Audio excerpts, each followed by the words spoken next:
All right, let's get right into it. We're talking about one of the most polarizing, most fascinating figures in Indonesia today. The lawyer, the celebrity, the walking, talking contradiction that is Hotman Paris Hutapea.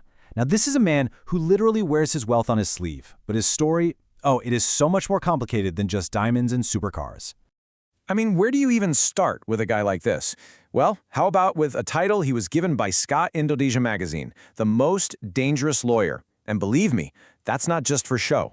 In the cutthroat world of Indonesian corporate law, he carved out a reputation for being an absolutely terrifying opponent. But how in the world did he get there? Okay, look at this. This slide pretty much tells you everything you need to know about the scale of his journey. On the left, you see his first ever salary, just 182,000 rupiah a month. I mean, that's barely anything. Then you fast forward, and you see the fee for a single case, 160 billion rupiah. That isn't just climbing a ladder, that's launching into a different galaxy. So, to really get a handle on the man who commands those kinds of fees, you have to go all the way back to the beginning.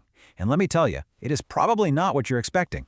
See, Hotman wasn't born into some wealthy Jakarta family. Not even close. He was one of 10 kids from a small village in North Sumatra called Lagobotsi. His dad was a bus entrepreneur, a hard-working guy who managed to send all his kids to school and taught them all about discipline and a solid work ethic. And here's the kicker, the real irony of the whole story. The man who would become Indonesia's most famous lawyer never even wanted to be one.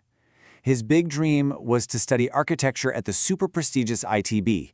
When he didn't get in, he ended up in law school, which he later said he saw as a total dumping ground for people who had no other choice. Wild, right? But that reluctant law student was about to find himself on a path that would be defined by insane pressure, a near breaking point, and then just a relentless, unstoppable climb to the very top. But that time at Bank Indonesia back in '82, it wasn't just frustrating. It was nearly the end of him. The pressure, the culture, it was all so overwhelming that he hit rock bottom. He's openly talked about how he got so low that he considered taking his own life. It was the absolute lowest point of his journey. But incredibly, that moment of total despair became his ultimate fuel. It lit a fire in him. He walked away from that bank job and just poured everything he had into becoming a world-class lawyer. He pushed himself through grueling years in Jakarta and then Sydney, mastering international business law, all because he was determined to never, ever feel that powerless again. And boy, did that determination pay off. It led to wealth that's hard to even comprehend and helped create this larger-than-life public persona that is simply impossible to ignore. This is where we meet the King of Bling.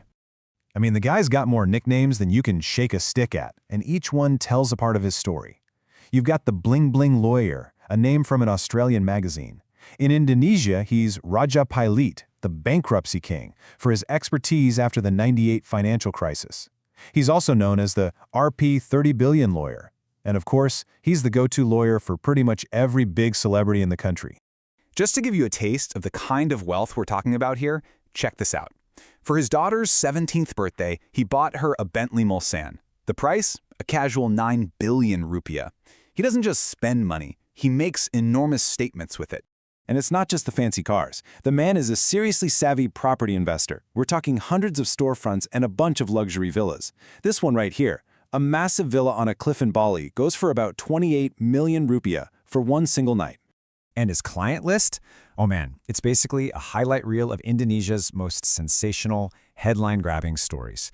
From the internationally famous Chappelle Corby drug case, to the crazy scandal between the model Manohara and a Malaysian prince, to representing huge celebrities like Jennifer Dunn and Shaharini. If a case was massive and all over the news, chances are Hotman was right in the middle of it. But just when you think you have this guy figured out, just when you've put him in a box as the lawyer for the rich and famous, the story takes a hard left turn. This is where we get to meet the other Hotman Paris. Now, this is a quote from Hotman himself, and you really have to let this one sink in. He says, "In Indonesia, there's so much injustice. It's no longer about seeking justice, but scraping for justice. Like it's something you have to dig for with your bare hands. And that feeling, that's what sparks this whole next chapter of his life." So what does he do?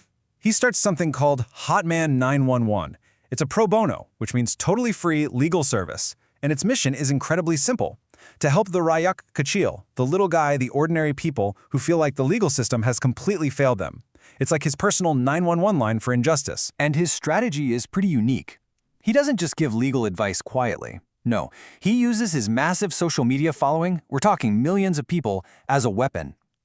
He'll publicize a case, shining a huge spotlight on it, and create this massive wave of public pressure that often forces the police or prosecutors to finally take action. So this is it, right? This is the ultimate paradox of Hotman Paris. On one side of the coin, you have the corporate gladiator, the guy who represents giant multinational companies and the richest of the rich. And then on the other side, you have the people's advocate, who stands up for students, victims of abuse, and people with absolutely nowhere else to go. And he does it all for free. He lives and works in two completely different worlds at the exact same time. Which brings us to the big question, doesn't it? Who is the real Hotman Paris? Is he just a brilliant showman who loves the spotlight, a super shrewd businessman building an untouchable brand, or is he a genuine champion for the people, using all his power to scrape for justice? The truth is, he's probably all of those things at once, which makes you wonder, what will his legacy truly be?